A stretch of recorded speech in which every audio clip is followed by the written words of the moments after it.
श्रद्धालुओं, जय श्री कृष्णा, जय श्री राम, जय श्री राधे राधे, जय श्री महाकाल।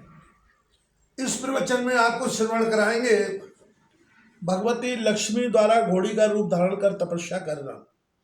जन्मेजय बोले, हे मुने, इस प्रकार कोप करके भगवान के द्वारा शापित लक्ष्मी जी ने घोड़ी के रूप में किस प्रकार जन्म लिया और इसके बाद रेवंत ने क्या किया तथा घोड़ी रूप में लक्ष्मी ने कहाँ समय बिताया और विष्णु से अलग रहती हुई उन्होंने किस प्रकार पुत्र प्राप्त किया तथा विष्णु का समागम कब प्राप्त हुआ, मैं इस आख्यान को सुनना चाहता हूँ।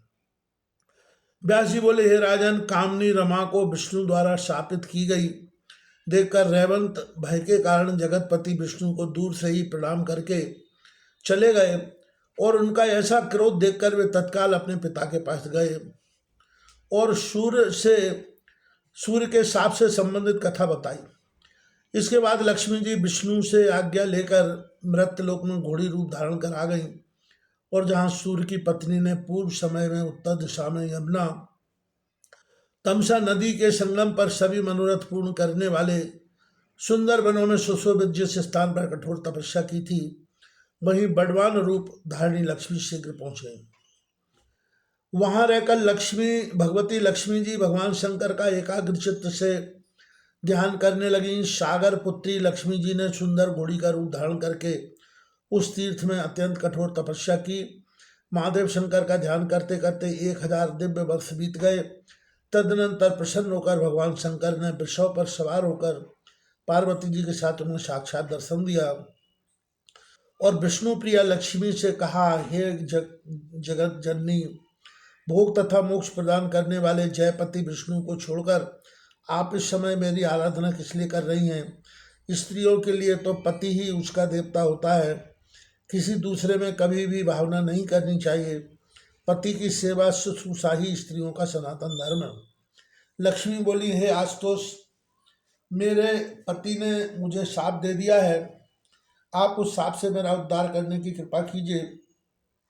हे शंभु, उस समय मेरे पूछने पर शाप से मुक्त हो जाओगी और वैकुंठ धाम में पुनः तुम्हारा वास होगा। इस प्रकार उनके कहने पर इस तपोवन में आ गई और संपूर्ण कामनाओं की पूर्ति करने वाले आपकी आराधना करने लगी। हे देव, विष्णु तो वैकुंठ में विराजमान हैं, अतः पति के सानिध्य के बिना मैं पुत्र कैसे प्राप्त कर सकती हूँ। हे शंकर, यदि आप मुझ पर प्रसन्न हैं तो मुझे वर दीजिए। आप तथा श्री हरि में निश्चित रूप से कोई भेद नहीं है। मुझे यह ज्ञात है कि जो आप हैं वही बे हैं तथा जो बे हैं वही आप हैं। यह एकत्व जानकर ही मैंने आपका स्मरण किया है, अन्यथा हे शिव, आपका आश्रय लेने से मुझे दोष ही लगता।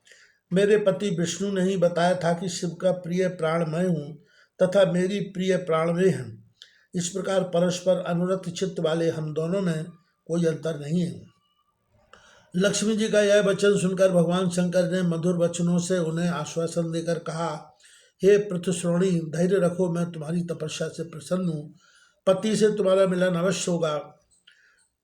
वे भगवान जगदीश्वर मुझसे प्रेरित होकर तुम्हारी कामना पूर्ण करने के लिए अश्व का रूप धारण करके यहाँ पर आएंगे, जिनसे नारायण के समान तुम्हें पुत्र प्राप्त होगा और वह पृथ्वी पर राजा के रूप में प्रतिष्ठित तथा सभी से नमस्कृत होगा। पुत्र प्राप्त करके तुम उन्हीं के साथ शाप मुक्त होकर वैकुंठ चली जाओगी। आपका यह पुत्र एक वीर नाम से लोक में ख्याति प्राप्त करेगा। उसी से पृथ्वी पर हयाय वंश विस्तार को प्राप्त होगा। किंतु मदान देव मत चित्त होकर तुमने हृदय में सदा विराजमान रहने वाली परमेश्वरी जगदम्बा का विस्मरण कर दिया है। उसी से तुम्हें ऐसा फल मिला है। यदि तुम्हारा मन भगवती में लगा होता तो उत्तम घोड़े पर क्यों जाता।